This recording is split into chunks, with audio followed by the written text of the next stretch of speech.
12 amalan. Nah, kita siap nih. Kalau kita benar memuliakan bulan Muharram, maka muliakanlah dengan esensi. Isi bulan itu dengan berbagai kegiatan yang bermanfaat. Karena Islam tidak mengajarkan euforia satu hari. Islam tidak mengajarkan hanya sekedar pawai obor. Islam tidak mengajarkan hanya sekedar bikin panggung-panggungan. Bukan. Tapi bagaimana setelah kita memperingati 1 Muharram, masuk tahun baru Hijriah, di situ kita berlanjut jadidu imanakum, memperbaiki iman kita.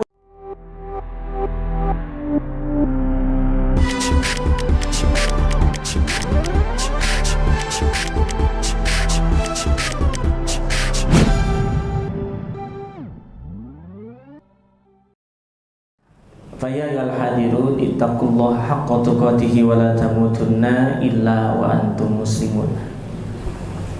Bapak Ibu yang dirahmati Allah Subhanahu wa taala. Aduh, keder istilah Sunda mah, aradisin menghadapi sepuh-sepuh sadayana pini sepuh. Iya, bunda-bunda saya. Ada yang masih muda sebagian, ya yang di bawah saya sebagian, bagian paling kecil.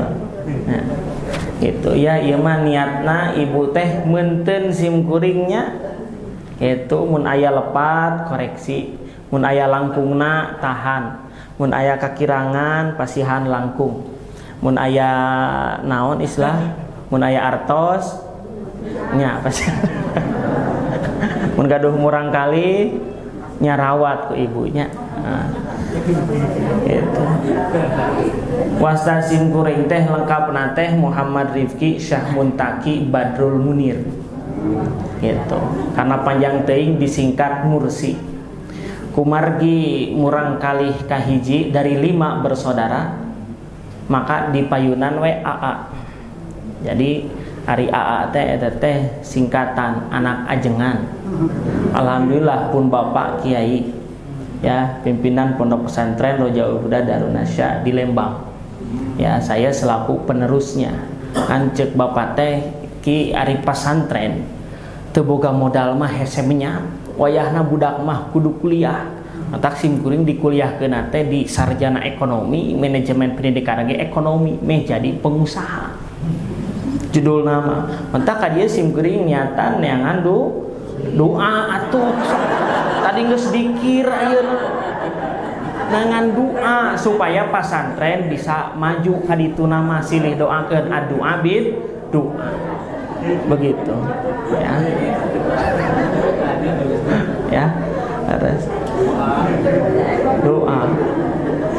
Jadi ayahanda memang dari segi basic kuliahnya tidak kuliah, bahkan S1 dalam artian SD ya, ijazah SDG teu kaluar pun Bapak. Pesantren we salafiyah. Maka saya termasuk yang mengikuti jejak salafiyah dari ayahanda kandung. Nah, dipertemukan dengan ayah mertua. Begitu tahun 2016 menikah. Saat itu menikahnya di Itenas Dayang Sumbi. Nah, ya Pak Haji hadir ya. Nah, Dayang Sumbi, kaget saya itu pas mau nikah itu udah teu boga naon atuh. Ya, kenapa? Ya ieu mah blak-blakan biar jadi pengalaman. Kan tadi ada yang belum nikah ditanya sama Pak Haji, yang belum nikah semoga di tahun ini didekatkan jodohnya. Ya. Kenapa? Karena Nabi bersabda, syirarukum uzzabukum wa radilu mautakum uzzabukum. Yang paling buruk di antara kalian adalah siapa yang paling jomblo di antara kalian. Panggoreng-goreng aja lemah anu jomblo. Bahkan yang paling hina matinya adalah dia mati tidak ada yang merindukannya. Mati teh paeh teh sorangan kira. Itu adalah orang yang paling hina. Mudah-mudahan kita mah ya jodohnya itu sehidup semati sesurga. Begitu. Nah, di dalam surat Al-Baqarah ayat 25 dijelaskan nanti di surga bersama siapa? Di antaranya bersama pasangan kita yang telah Allah pertemukan di dunia. Ada ya anu kieu mah, wah cenah bosen ya jeung pamajikan urang di dunia mah, ke di surga mah hayang jeung bidadari, moal ka surga anu mikirna gitu mah. Karena syarat masuk surga adalah punya rasa syukur, bersyukur punya istri kita. Kalau kita sudah muak dengan suami kita, moal ka surga ibu nu kitu mah. Ya, siap mau ke surga? Siap? Ya, siapa yang mau ke surga? Amin, amin. Insya Allah semuanya jalan dimudahkan di surganya Allah Subhanahu Wa Taala. Ya. Jadi saya adik 4, laki-laki semua Bu, Pandawa 5. Ya. Maka untuk dimudahkan dipanggil saja AA Mursi. Kalau mau bersilaturahmi, YouTube-nya ada, geng AA Mursi namanya. Subscribe karena namanya sakedik Bu, teteh pangbantuan pencet lonceng nak gitu dah tuh mayar atuh. Biar baik teh ditonton oge lah nambahan view we. Ya, di Instagramnya AA Mursi, Facebooknya juga AA Mursi. Begitu. Ya, kalau sejarah AA Mursi juga ada di antara ahli thariqah dulu. Jadi ada yang sahabat itu yang disebut Abul Abbas Al-Mursi.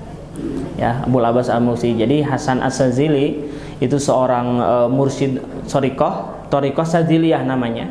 Ketika sepeninggal dunia, maka pengikutnya ini Abul Abbas Al-Mursi teh sok nunuturkeun wae.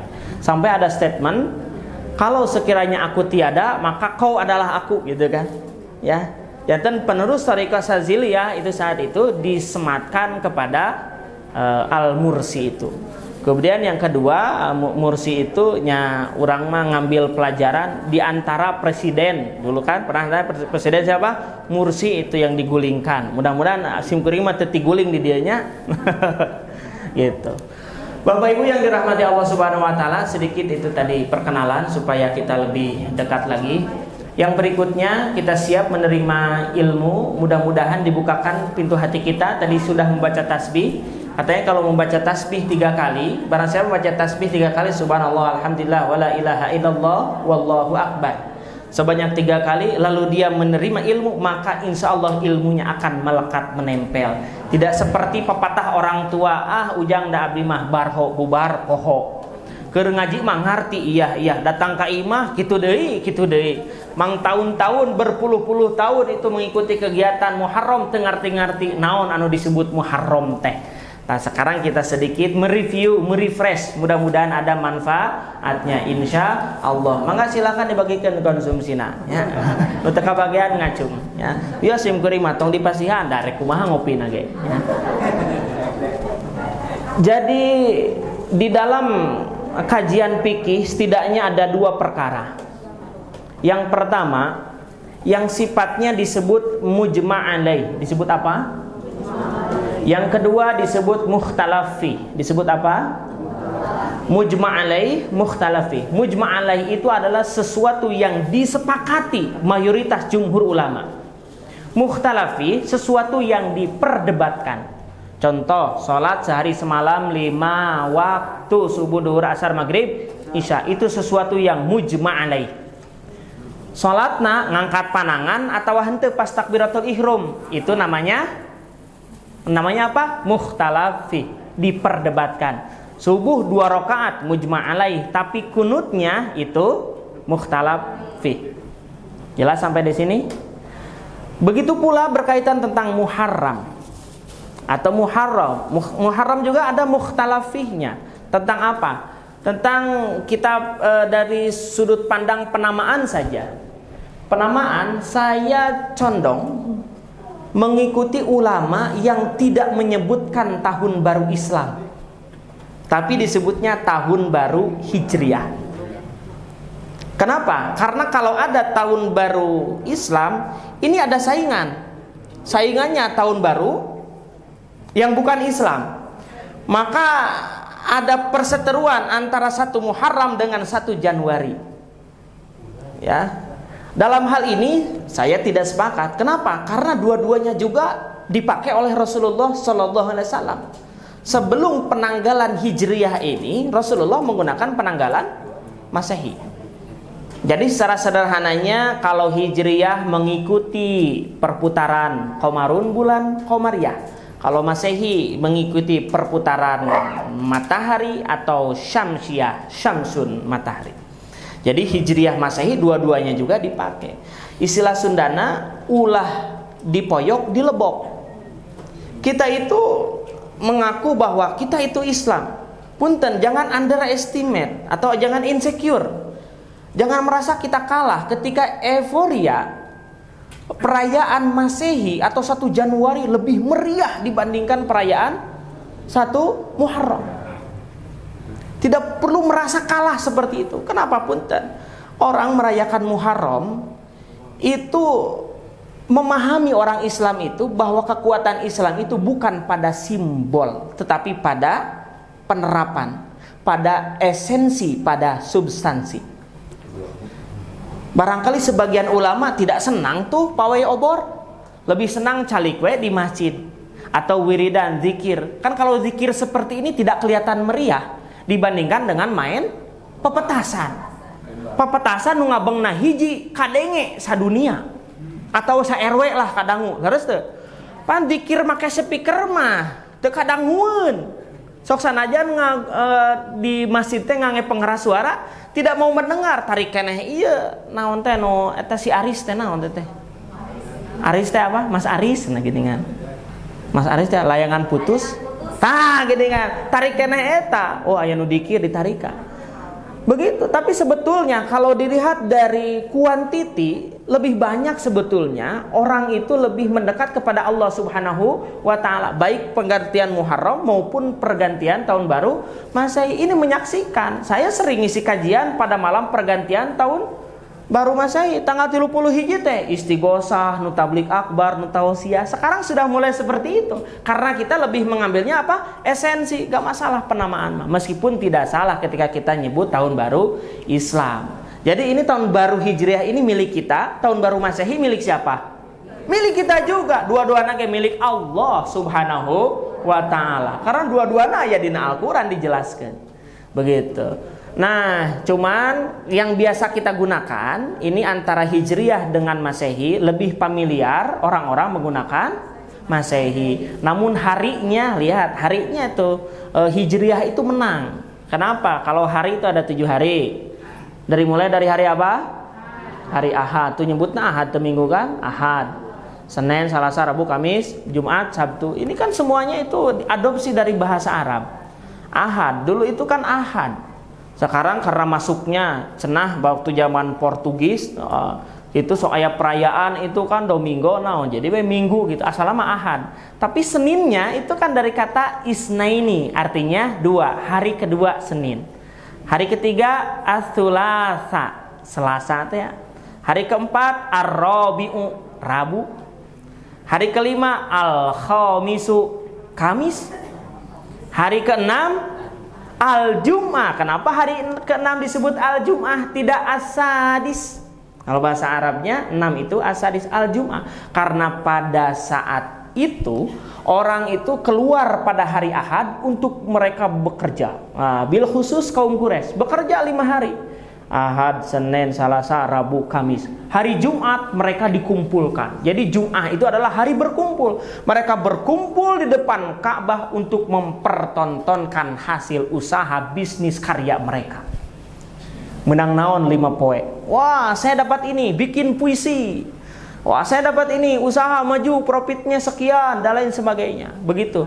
Lalu mereka berlomba-lomba mengeluarkannya lagi. Sodako. Ya saya boga yuk, silakan. Ya, saya ini langsung lelang amal. Begitu. Itu kebiasaan kaum Quraisy. Maka kaum Quraisy itu pola hidupnya itu ditetapkan di dalam Al-Qur'an sebagai kaum yang hebat. Nah, di antaranya dibahas di dalam surat Al-Quraisy itu Bismillahirrahmanirrahim liilafi Quraisyin rihlatash syita'i falyabudu rabba hadzal bait alladzi at'amahum min wa amanahum min. Kaum Quraisy adalah kaum yang hebat. Kalau ada bahasa kaum yang baldatun thayyibatun wa rabbun ghafur tuh yang seperti apa? Yang seperti kaum Quraisy. Makanya kaum Quraisy ini dipilih sebagai kaumnya Kangjeng Nabi Muhammad sallallahu alaihi wasallam. Nah, Kangjeng Nabi kaumnya atau bangsanya bangsa Quraisy. Ada 3 unsur kaum Quraisy itu hebatnya. 3 unsur yang bersinergi. Apa itu 3 unsur yang bersinergi? Pertama, falyabudu rabb hadzal bait. ada golongan orang-orang yang menyeru untuk beribadah kepada Allah Subhanahu wa taala. Bahasa kita ulama. Yang kedua, alladzi at'amahum min ju'in. Ada orang yang mengurus kesejahteraan masyarakat, baik ekonomi, sosial dan lain sebagainya.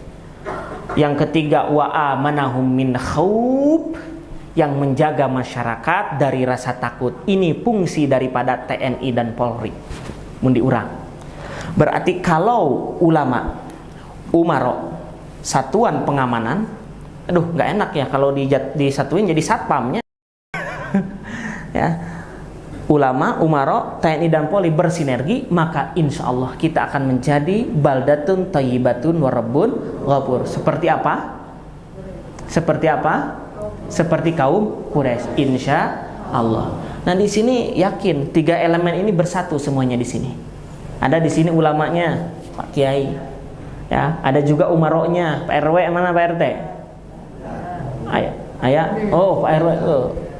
Ayah di dia TNI Polri-nya atau Linmas lah.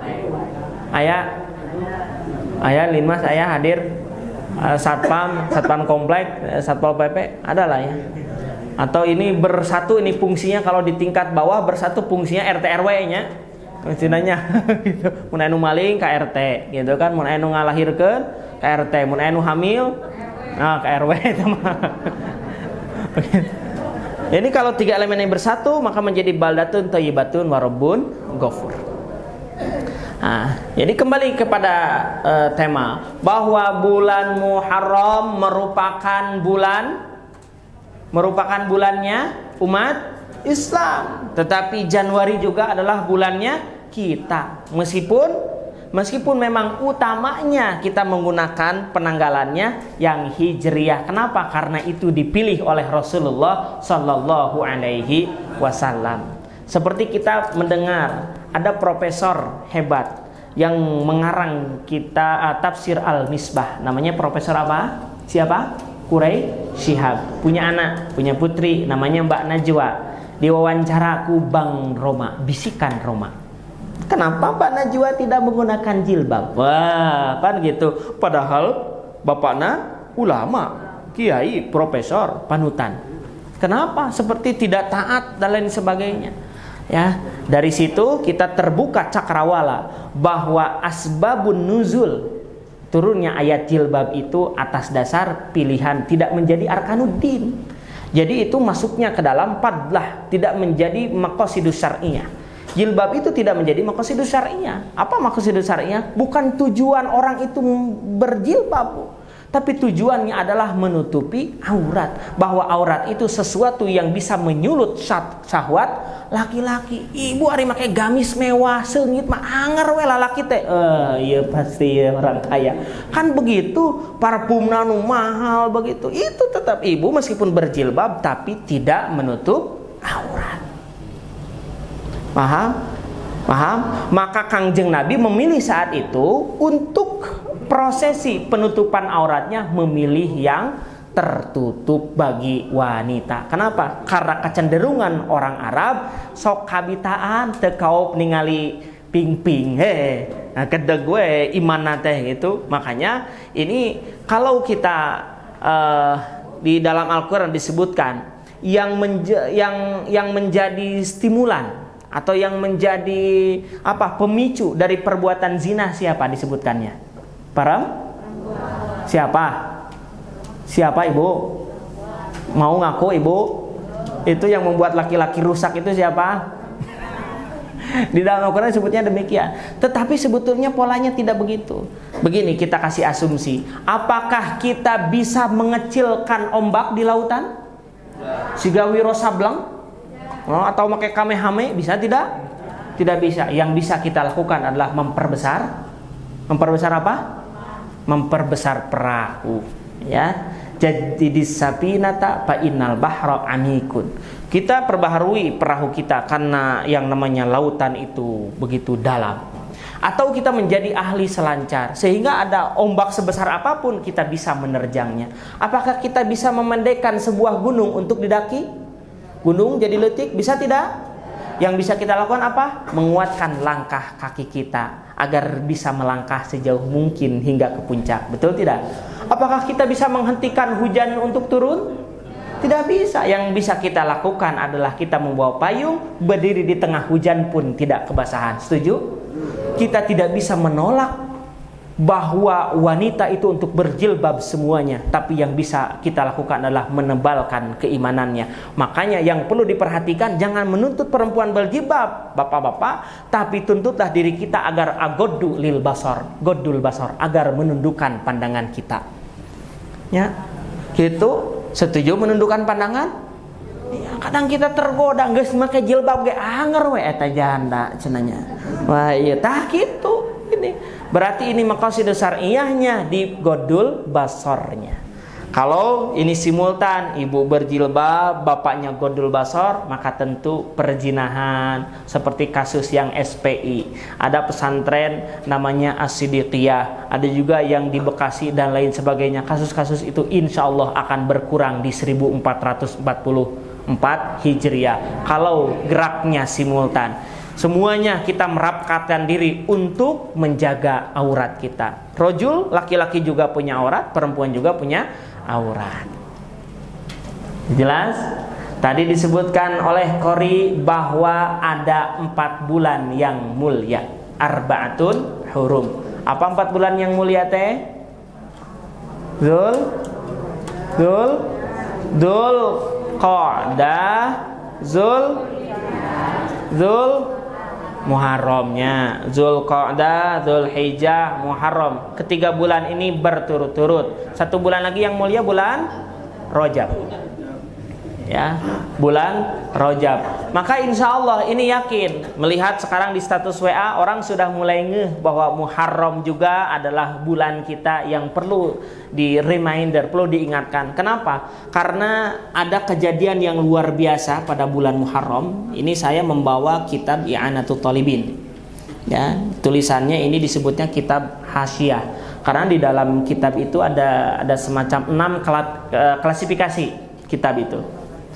Yang pertama, kitab itu ada yang disebut dengan Kutubul Ummahat. Disebut apa? Kutubul Ummahat. Disebut apa? Disebutnya kitab induk yang dikarang langsung oleh musannifnya. Dari Kutubul Ummahat ini biasanya orang itu menurunkan bukunya dari Kutubul Ummahat itu diambil intisarinya. Maka intisari daripada Kutubul Ummahat itu disebut dengan matan atau mukhtasar. Dengan kitab apa? Mukhtasar. Jadi kitab itu ada yang Kutubul Ummahat, kitab asli, ada mukhtasar, kitab ringkasan. Seperti ada kitab Kutubul Ummahat Ihya'u Ulumiddin karangan Al-Imam Al-Ghazali Al-Baghdadi. Itu ada mukhtasarnya, yaitu Minhajul Qasidin. Itu di dalam kitab Minhajul Qasidin, dalam mukhtasarnya dijelaskan luar biasa bahwa pada saat itu, pada masa Abbasiyah, orang itu berebut ingin menjadi mufti. Kebetulan saat itu muftinya itu Al-Imam Al-Ghazali pada sekitar abad 600. Ya. Mufti itu gaji paling gede saat itu. Mun di urang mah meureun ayeuna teh MUI, da MUI teh digaji, disertifikasi siga di Malaysia, pan di kita mah MUI dibebaskan begitu ya. Teu dibere ku pemerintah, ada sebagian lah aya DBO gitu. Ya, masing-masing wilayah beda kumaha perdana eta mah. Begitu. Dulu disertifikasi mufti paling gede gajinya. Ternyata itu menyulut para pemuda untuk pada belajar fikih semuanya. Ingin jadi mufti, ameh naon? Ameh gaduh gaji, ageng. Imam Ghazali risau. Wah, kalau semuanya menjadi mufti, semuanya menjadi ahli fikih, semuanya menjadi fuqaha, siapa yang jadi dokternya? Siapa yang jadi tentaranya? Saha nu jadi arsitekna? Siapa yang menjadi ahli IT-nya? Siapa yang menjadi apa istilahnya, ya masing-masing begitunya, nu jadi artis nasaha meruna itu.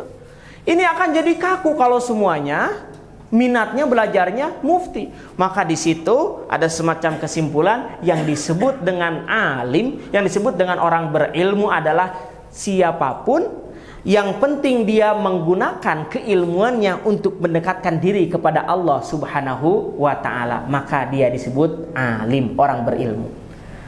Jadi lamun urang gaduh murang kali, anu hiji murang kali teh dipasantrenkeun, anu hiji di kasakola negrikeun. Maka jangan bilang yang pesantren lebih utama ketimbang sekolah negeri. Wah, di pesantren mah euy nangan ilmu cenah meunang pahala, diukna oge di sekolah negeri mah henteu sabab teu diajar agama. Tidak, Bu, sama. Karena tujuan daripada pendidikan meskipun di sekolah negeri ataupun di pesantren tujuannya sama, untuk mendekat kepada Allah Subhanahu wa taala. Insyaallah ibu jangan pernah merasa menyesal anak ibu tidak dipesantrenkan. Asal tadi tetap di dalam koridor mendekatkan diri kepada Allah Subhanahu wa ta'ala. Itu dijelaskan di dalam kitab Minhajul Qasidin. Jadi namun ayat kieu mah orang yang belajar tajwid pahalanya sama dengan orang yang belajar hukum fisika. Kenapa? Karena belajar tajwid sifatnya fadlah, bukan usul, bukan pokok. Karena yang pokok mah hanya 3, arkanuddin, iman, Islam, ihsan. Sesana fadlah. Iman tentang tauhid, Islam tentang ubudiyah, ihsan tentang akhlak. Enak, jadi semuanya bersahabat, bersaudara. Setuju? Setuju sampai di situ. Nah, di dalam kitab I'anatut Talibin ini dijelaskan keutamaan bulan Muharram.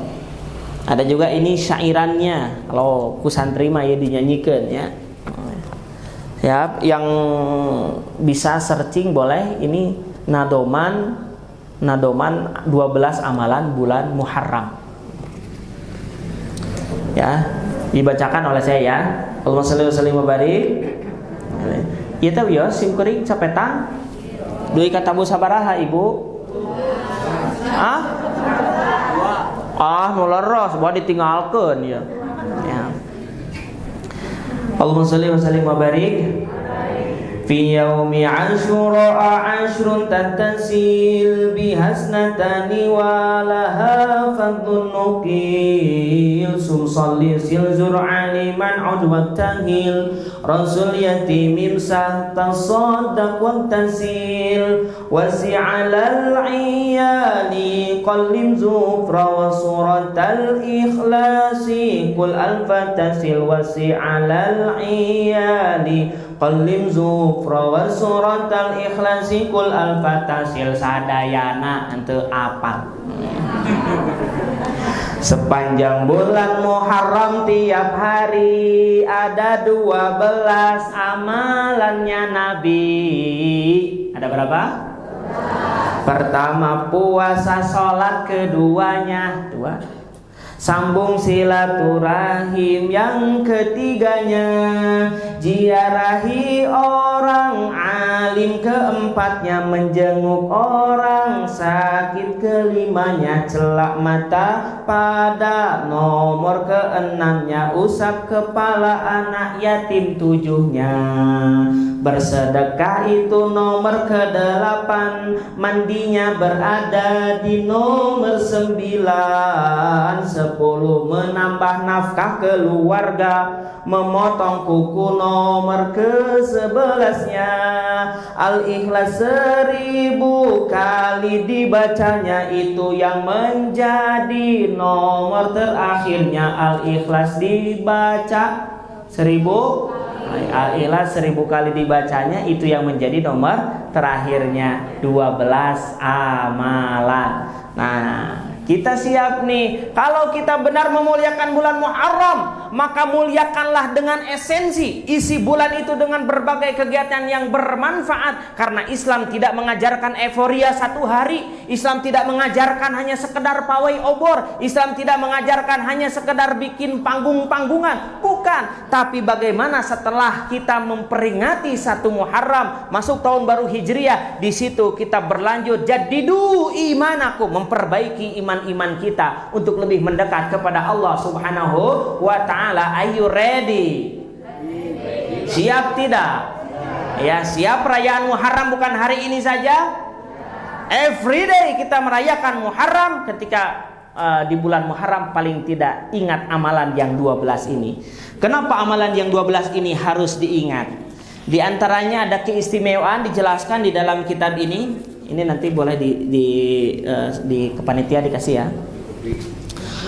Pertama, pada bulan Muharram ini adalah tanggal 10 khususnya diterimanya taubat Nabi Adam alaihi salam. Kemudian diangkatnya Nabi Idris ke tempat yang lebih tinggi, dikeluarkannya Nabi Nuh kemudian dari perahu, kan saya itu Nabi Nuh apa? Banjir besar, perahunya tinggi. Nah, bebas dari perahu atau surutnya air itu pada 10 Muharram. Kemudian Nabi Ibrahim selamat dari api. Kemudian apalagi diturunkannya kitab Taurat kepada Nabi Musa. Kemudian terbebas dari penjara Nabi Yusuf. Kemudian melihat kembali siapa?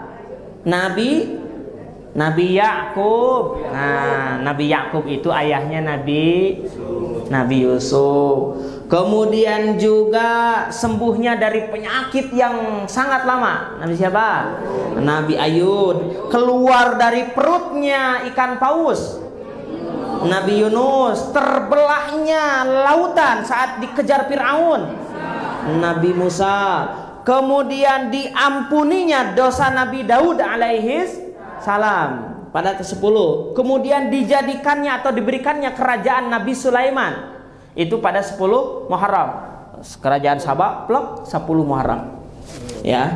Kemudiannya juga Kangjeng Nabi Muhammad pada hari itu diampuni dosanya yang telah lalu dan yang akan datang. Kangjeng Nabi Muhammad sallallahu alaihi wasallam. Dan Muharram itu adalah hari di mana dunia diciptakan oleh Allah Subhanahu wa taala. Dan pada hari 10 Asyura itu pertama kali diturunkannya hujan dari langit dan pertama kali turunnya rahmat Allah Subhanahu wa taala ke bumi. Tak gitu. Istimewa sekali, betul? Ya, uninga taetanya seueur di Google oge. Cuman kita mah lebih ayo atuh da ilmu mah di mana-mana juga banyak. Di YouTube penceramah seueur, tapi da urang teh sok kalah ieu. Bade milari ngaos, aya datang WA, balas heula WA gitu kan. Maca Yasin dina HP sanes awon, maca Yasin na HP teh heuh keur maca Yasin tiba-tiba iklan Shopee balanya heula. Pan kitu. Seueur gangguanana itu. Zikir yang dituntut tadi pangarsa itu zikir yang diwiridkan Nabi Khadir ya. Nabi Khadir alaihissalam itu ya bersama Kangjeng Nabi Muhammad sallallahu alaihi wasallam. Itu akhir Al-Baqarah, kemudian dari mulai apa? Al-Ikhlas, Falaq, bin Nas, kemudian awal Al-Baqarah sampai dengan ayat 5. Itu dalam rangka apa? Menjaga stabilitas keimanan kita agar tidak mudah goyah itu. Baca itu. Bisa baca di bumi tiasa ngan horeang geus di bumi banyak kendalanya. Makanya sebetulnya ilmu itu sudah nampak, cuman apakah kita mau menghubungkannya atau tidak?